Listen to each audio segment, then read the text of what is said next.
ಕುಮಾರ ಹೇಮಕಾಂತ, ಸಕಲ ದೇಶದ ರಾಜಾದಿರಾಜರುಗಳು ಈ ಸಭೆಯಲ್ಲಿ ಪಾಲ್ಗೊಂಡಿರುವರು.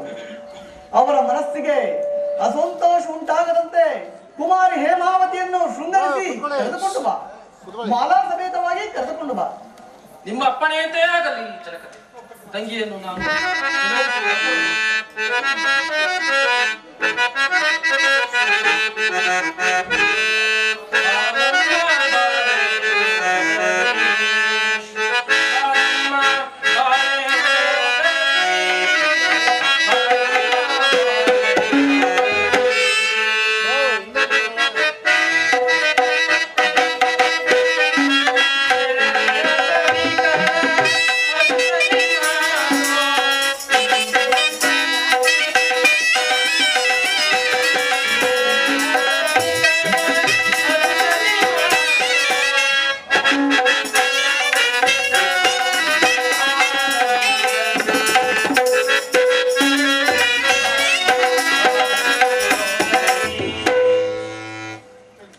ತಂಗಿ, ನಿನ್ನಿಷ್ಟದಂತೆಯೇ ಸಕಲ ಮಂಡಲೇಶ್ವರರನ್ನು ಸೇರಿಸಿ ಸ್ವಯಂವರವನ್ನು ಏರ್ಪಡಿಸಿರುವನು.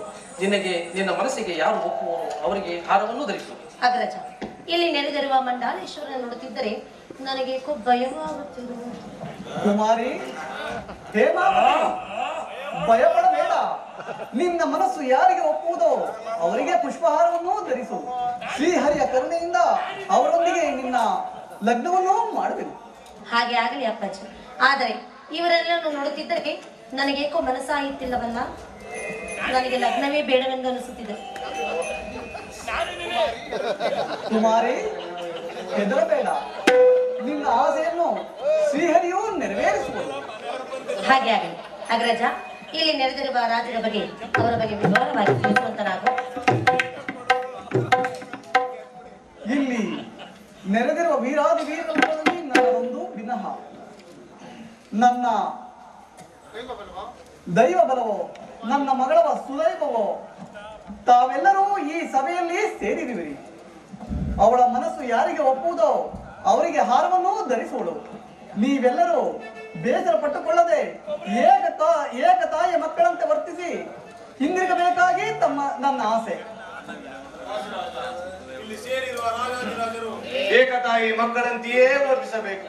ಇಲ್ಲವಾದರೆ ನಾವು ಕುಳಿತಿರುವ ಈ ಉಚಿತ ಕ್ರೀಡೆಗಳಿಗೆ ಅವಮಾನವಾದೀತು. ಅಪಮಾನವಾಗುವುದೇನು ಸಕುಲೇ? ನಾನು ಮೊದಲೇ ಅರಿತಿದ್ದೆನು ನಮ್ಮೆಲ್ಲರಿಗೂ ಅಪಮಾನವಾಗುವುದೇನು. ಈ ಸ್ವಯಂವರದಲ್ಲಿ ಆ ಕಪಟಿ ಆ ಕಳ್ಳ ಹರಿಯು ಸಭೆಯಲ್ಲಿ ಸೇರಿರುವಾಗ ಅಪಮಾನವಲ್ಲದೆ ನಮಗೆ ಜಯನನ್ನು ಸಿಗುವುದೇ? ಈ ಕಳ್ಳಹರಿಯು ಈ ಸಭೆಯಲ್ಲಿರುವಾಗ ಏನಾದರೂ ಒಂದು ಕುತಂತ್ರ ನಡೆಯುವುದು. ಅದಕ್ಕಾಗಿ ಕರೆಯಬೇಕು.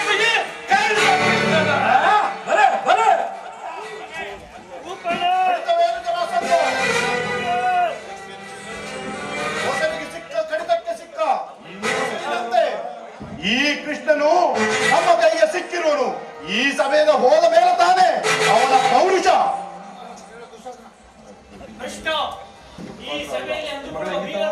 ಯಾರೂ ಇಲ್ಲ.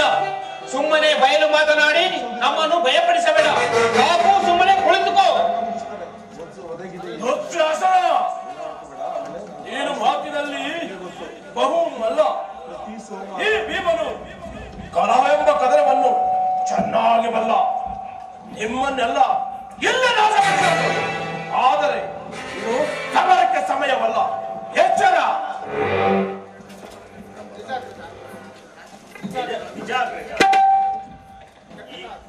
ಈ ಕೌರವರು ನಿಜ ಅಗ್ರಜ. ಈ ಕೌರವರು ಖಂಡಿತವಾಗಿಯೂ ಲಗ್ನಕ್ಕೆ ಬಂದವರಲ್ಲ. ಇಲ್ಲದ ಮಾತುಗಳನ್ನಾಡಿ ಸಲ್ಲದ ಕೀಟಗಳನ್ನು ಮಾಡಿ ಈ ಸ್ವಯಂವರವನ್ನು ನಿಲ್ಲಿಸಬೇಕೆಂದು ಬಂದಿರುವರು. ಅದನ್ನು ನಾ ಅರಿಯನೆ. ಯಾವ ಸಭೆಗೆ ಹೋದರೂ ಈ ಭೀಮಾದ್ರ ಪ್ರತಾಪದಲ್ಲಿ ಈ ಕೌರವರು ಬಾಳ್ವೆ ನಾರಿಯರಿಗಿಂತಲೂ ಕೀಳಾಯಿತು. ಕಾಡಿನಲ್ಲಿ ಮರವಾಗಿ ಇದ್ದರೆ ಸಾಧು ಸಜ್ಜನರಿಗೆ ಆಶ್ರಯವಾಗುತ್ತಿತ್ತು.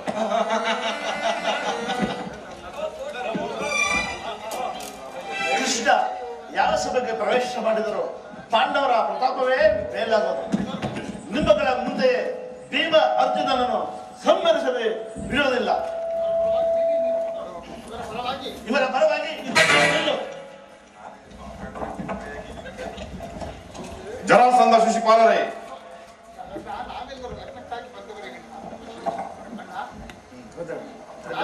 ಅಣ್ಣ, ನಾವೆಲ್ಲರೂ ಲಗ್ನಕ್ಕಾಗಿ ಬಂದವರು, ಯುದ್ಧಕ್ಕಾಗಿ ಬಂದವರಲ್ಲ. ನಾನು ಜೀವಂತವಿರುವ ತನಕ ಪಾಂಡವರು ಎಲ್ಲೇ ಹೋದರು ಅಜಯರಾಗಿಯೇ ಬರುವರು. ಈ ಸಭೆಯಲ್ಲಿ ಏನಾಗುವುದೆಂದು ನಾನು ನೋಡುವೆನು.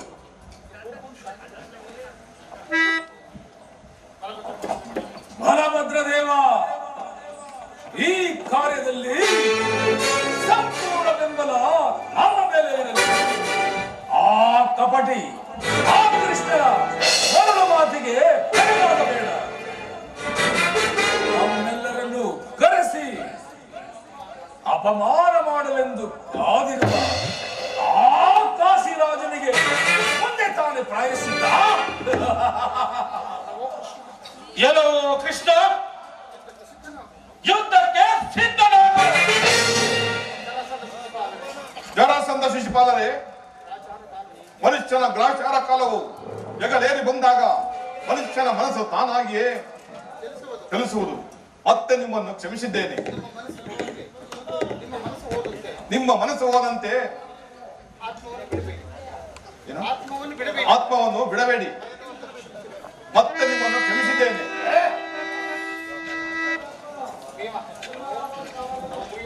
ಏನವೋ ದುರ್ಯೋಧನ,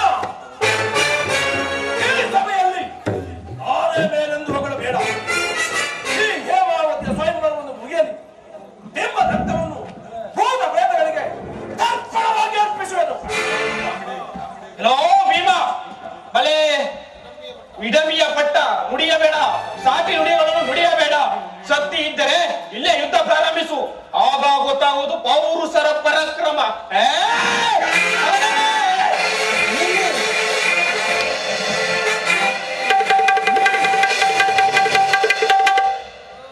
ವೀರಾದಿ ವೀರರಿಗಳೇ, ನಿಮ್ಮಲ್ಲಿ ಇಷ್ಟೊಂದು ಕ್ರೌರ್ಯವೇಕೆ? ಶಾಂತಿಯಿಂದ ಸಂತೈಸಿ. ಕುಮಾರ ಹೇಮಕಾಂತ, ಇಲ್ಲಿ ಸೇರಿರುವ ರಾಜಾದಿ ರಾಜರುಗಳನ್ನು ಒಮ್ಮೆ ಪರಿಚಯ ಮಾಡಿಕೊಡು.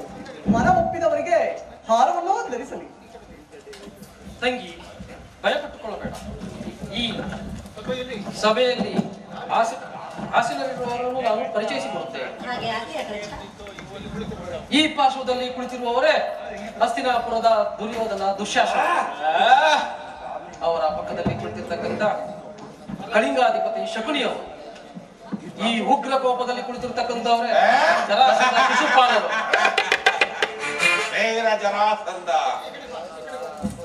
ಈ ಪಾರ್ಶ್ವದಲ್ಲಿ ಕುಳಿತಿರುವವರೇ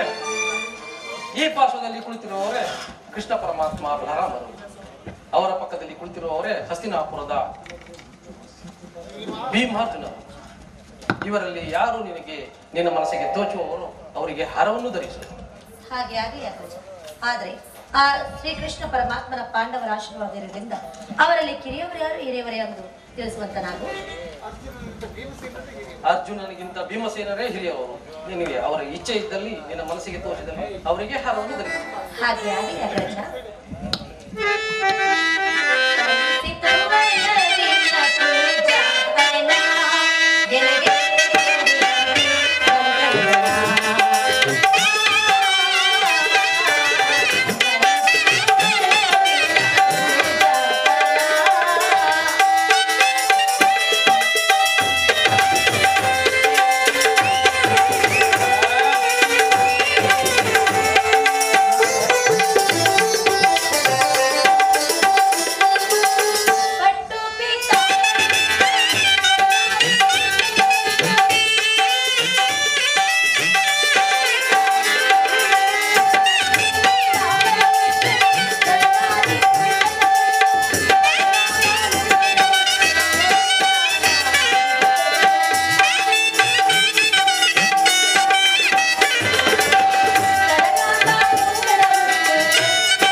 ಮನದಲ್ಲಿ ಮಿನುಗುತ್ತಿರುವುದು. ನಾವಿಬ್ಬರು ವಾಸುದೇವರಿಗೆ ನಮಸ್ಕರಿಸುವರು. ಹಾಗೆ ಆಗಲಿ ಸ್ವಾಮಿ. ವಾಸುದೇವರಿಗೆ ನಮಸ್ಕರಿಸುವರು.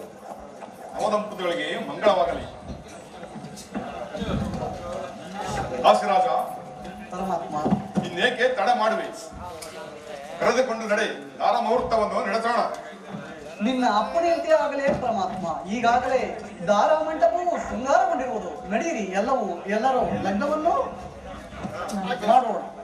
ಜನಕ, ಇಲ್ಲಿ ನೆರೆದಿರುವ ರಾಜರುಗಳೆಲ್ಲ ಪಾಪ ಎಷ್ಟು ಹೊಟ್ಟೆ ಹಸಿಕೊಂಡು ಕುಳಿತಿರೋ ಅವರಿಗೆ ಸಿಹಿಯಾದ ತಿಂಡಿ ತಿನಿಸುಗಳನ್ನು ಕರೆದುಕೊಂಡು ಹೋದರೆ ಅವರ ಮುಖದಲ್ಲಿ ಉಲ್ಲಾಸವಾದರೂ ಬರುವುದು. ದಯಮಾಡಿ ಆ ತರದಲ್ಲಿ ಕರೆದುಕೊಂಡು ಹೋಗಿದ್ದಾರೆ. ಮಾನವನಾಗಿ ಹುಟ್ಟಿದವರಿಗೆ ಈ ಅಪಮಾನದ ಸೇಡನ್ನು ತೀರಿಸಲು ಜನ್ಮ ಜನ್ಮಾಂತರ ಹೋದರೂ ಸಾಲದು. ದುರ್ಯೋಧನ ಸುಮ್ಮನೆ ಅರಮನೆಯಲ್ಲಿರದೆ ಹೆಣ್ಣಿನ ಆಸೆಗಾಗಿ ಬಂದು ತಮ್ಮ ಮನಸ್ಸು ತಣ್ಣಗಾಯಿತು. ನಡೀರಿ, ಹೇಮಾವತಿ ಹೇಳಿದಂತೆ ಬಣ್ಣ ಬಣ್ಣದ ತಿಂಡಿಗಳನ್ನು ತಿನ್ನಲು ನಮ್ಮ ಅರಮನೆಗೆ ಸೇರೋಣ.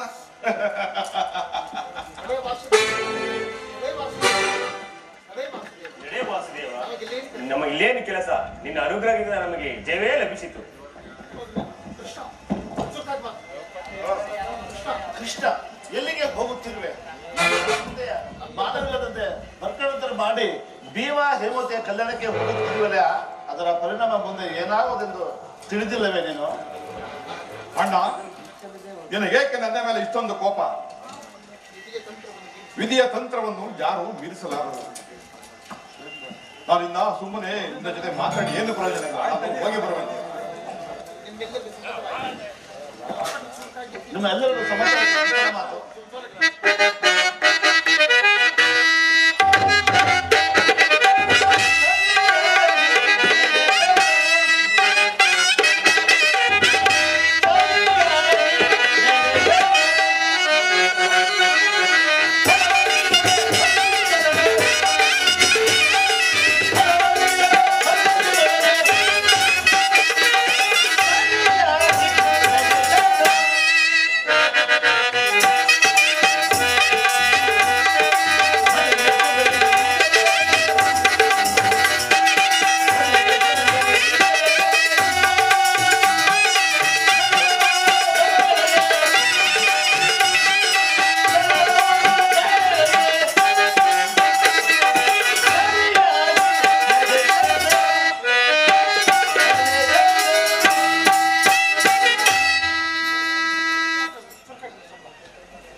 ನಿಮ್ಮೆಲ್ಲ ಕೃಷ್ಣನ ಮಾತು ನಿಮ್ಮೆಲ್ಲರಿಗೂ ಸಮರ್ಥವಾಯಿತೆ. ಮಾನವಿನ ಮದುವೆಯಾಗಲು ಬಂದು ಮಾನ ಕಳೆದುಕೊಂಡಂತೆ ಆಯಿತು. ನಿಮ್ಮ ಸಂಘವೇ ಬೇಡ, ನಿಮ್ಮ ಇಷ್ಟದಂತೆ ನೀವಿರಿ. ಇಂದು ಈ ಸಭೆಯಲ್ಲಿ ನಮಗೆ ಎಂತ ಅಪಮಾನವಾಯಿತು! ಈ ದಿನದ ಸೇಡನ್ನು ಯಾವ ರೀತಿ ತೀರಿಸಿಕೊಳ್ಳುವ ಮಿತ್ರರೇ? ಸಪುನಿ, ಇದಕ್ಕೆ ಏನು ಮಾಡಬೇಕು ನೀನೇ ಯೋಚನೆ ಮಾಡು. ಇಲ್ಲವಾದರೆ ನಾ ಬದುಕಿದ್ದು ಸಾರ್ಥಕವೇನು? ಕಪಟತನವೇನು ಜರಾಸಂಧ? ನಮ್ಮನ್ನು ಅಪಮಾನ ಮಾಡಿದ ಆ ಕಾಶಿರಾಜನನ್ನು ಮೊದಲು ಕಳೆಯಬೇಕು, ಆಮೇಲೆ ಈ ಕೃಷ್ಣನ ವಿಚಾರ.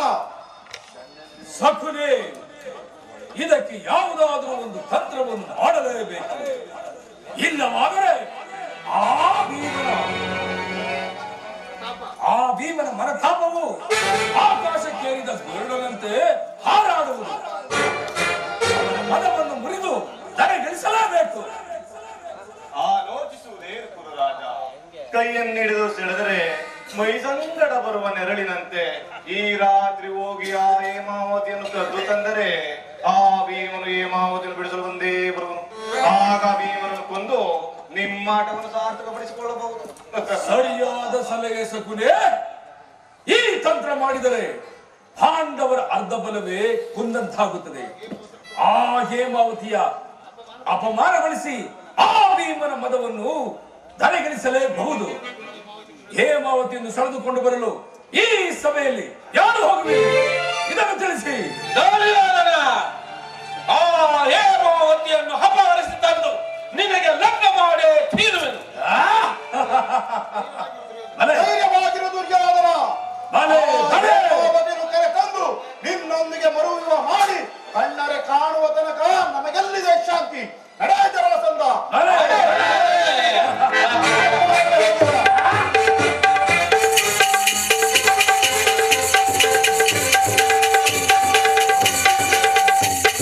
ಇನ್ನೇನು ಭಯ ಕುರು ರಾಜ. ಜರಾಸಂಧ ಶಿಶುಪಾಲರು ಹೋದ ಮೇಲೆ ಹೇಮಾವತಿ ತಂದೆ ತರುವರು.